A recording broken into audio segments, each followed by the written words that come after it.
भोले हमारे, उनके भोलेपन पे ही हमारे द्वारिकाधीश इतने प्रसन्न। नरसिंह मेहता के बेटा का ब्याह हुआ निश्चित, मैं कथा में सुनाया करता हूं, बड़ी सुंदर कथा है। तो जैसे ब्याह निश्चित हुआ तो अब नरसिंह मेहता बेचारे सामान्य, लेकिन जिस कन्या से बेटा का ब्याह होना था वो कन्या के पिता बड़े धनवान, और नरसिंह मेहता का कीर्तन इतना प्रसिद्ध था और नरसिंह मेहता की भक्ति इतनी प्रसिद्ध थी कि वो जिस नगर में जाते थे सब लोग उनको वंदन जरूर करते थे। तो इसी वंदन के भाव में देख करके एक नगर सेठ ने अपनी बेटी का ब्याह नरसिंह मेहता के पुत्र से पक्का कर दिया। ये बढ़िया चित्र लगवा दिए भक्तों के, आते रहेंगे याद कोई ना कोई। तो बहुत देर से नरसिंह मेहता जी कह रहे थे, बोले आए हो गुजरात, जूनागढ़ पास ही है, हमारा नाम थोड़ा ले लो द्वारिकाधीश जी के चरणों में। अभी सब लगभग प्रयास करूंगा, जितने हैं सबके चरित्र आए। तो नरसिंह मेहता एक नगर सेठ की कन्या से अपने बेटे का ब्याह निश्चित कर दिया। अब वो सेठ जी ने अपनी बेटी का ब्याह निश्चित किया तो 4-5 और सेठ मिले, उन्होंने कहा हमने सुना आपने अपनी बेटी का ब्याह पक्का कर दिया।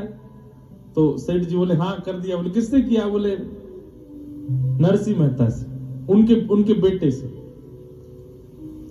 तो एक सेठ बोला पूरी दुनिया में आपको वही मिला, हमने अपना बेटा इतनी बार प्रस्ताव दिया आपको वो नहीं सुहाया, नरसिंह मेहता के बेटे से क्या आपने अपनी कन्या का ब्याह निश्चित कर दिया?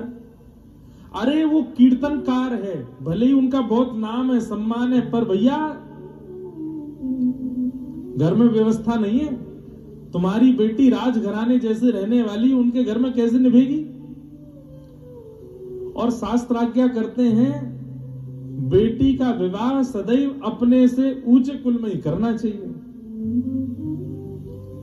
सेठ जी, नरसिंह मेहता की स्थिति ऐसी नहीं है कि आपकी बेटी को एक समय भी प्रेम से पवा सके, आप तो भाव में करिए इस संबंध पक्का।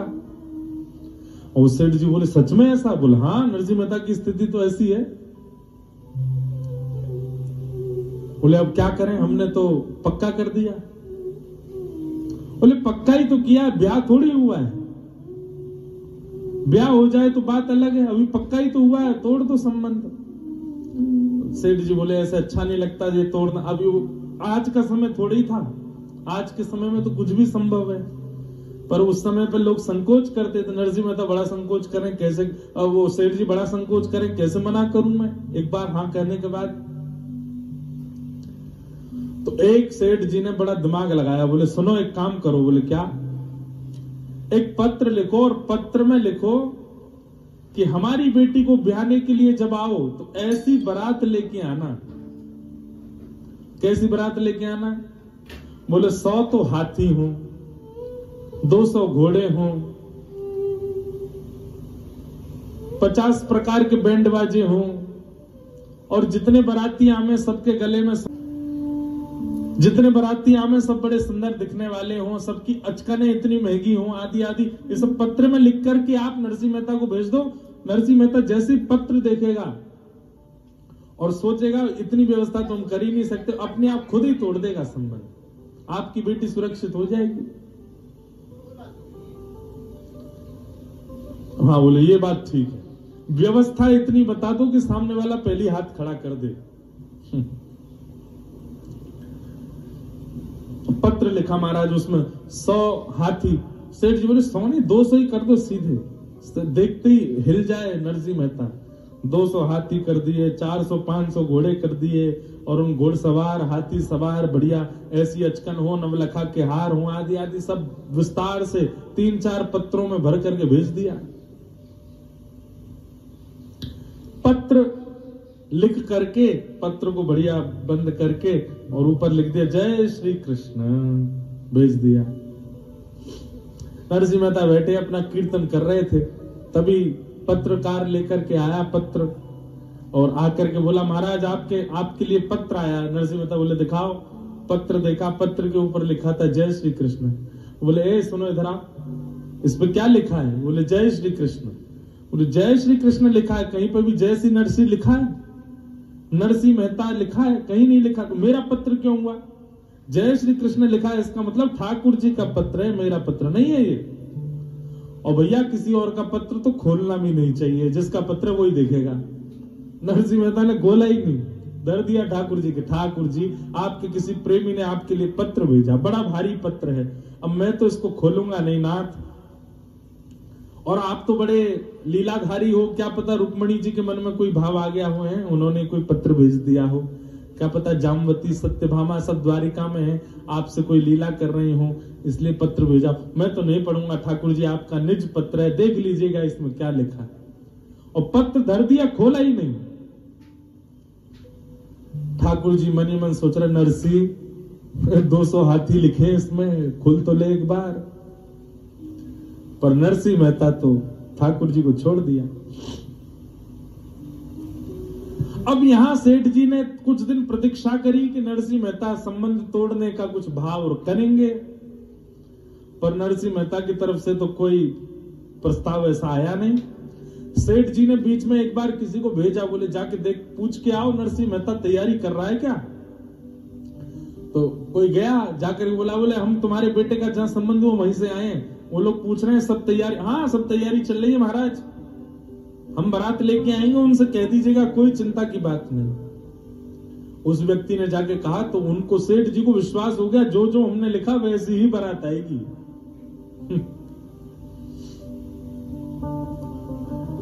अब नरसिंह मेहता के बेटे के ब्याह का समय आया, बारात के लिए घोड़ी लेने गए।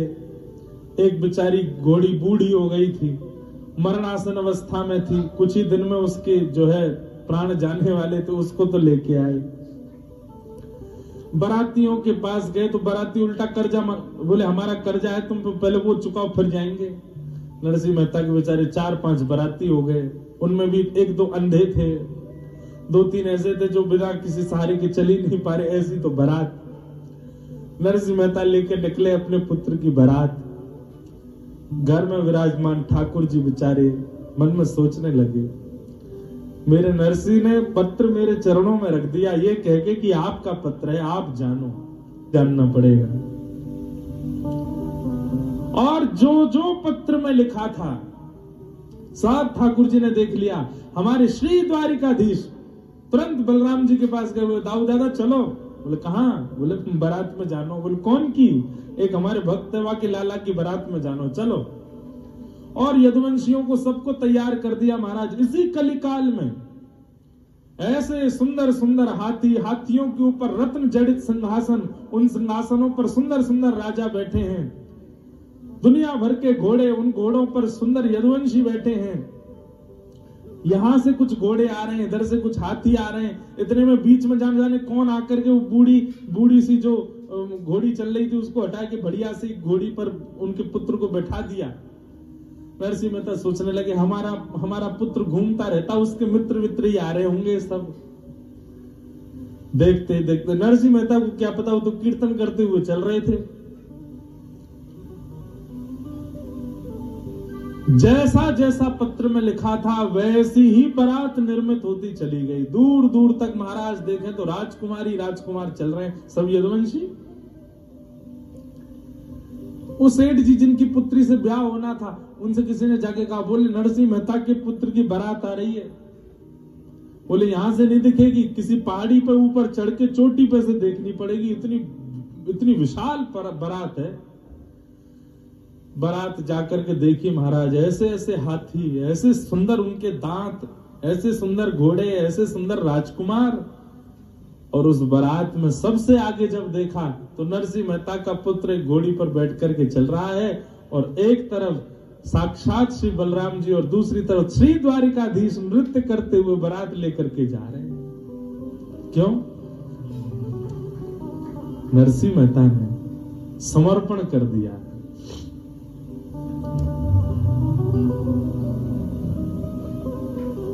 ठाकुर जी के मन को समझो, ये कथाओं के द्वारा क्या करना है, ठाकुर जी के व्यवहार को, ठाकुर जी के मन को, ठाकुर जी की स्थिति को समझ लो और वैसे बन जाओ। जो जो उनको प्रिय लगता है वो प्रिय वस्तु अपने चित्त में लाना प्रारंभ कर दो। जैसा व्यवहार उनको अच्छा लगता है वैसा व्यवहार करने लग जाओ। जो आहार उनको प्रिय लगता है वो आहार पाने लग जाओ। जैसा वस्त्र उनको प्रिय वैसे पहनने लग जाओ। ये कथाएं किस लिए होती हैं? ये पितृ मुक्ति के लिए, ग्रह शांति के लिए, व्यापार वर्धन के लिए। ये सब नहीं है, ये सब आप अपने कर्मों से कर सकते हैं। ये तो केवल भगवत प्राप्ति के लिए कथा है। और भगवत प्राप्ति कब होगी? जब जिससे संबंध बनाना पहले उसको जान तो लो वो है कैसे। आज हमने क्या सीखा? ठाकुर जी को गुरु निष्ठा बहुत प्रिय है, तो अपने गुरु के प्रति निष्ठा प्रगाढ़ कर लो। दूसरा क्या देखा? ठाकुर जी को भोलापन, जैसा नरसिंह में है वो बहुत प्रिय है। भोले बन जाओ, सरल बन जाओ।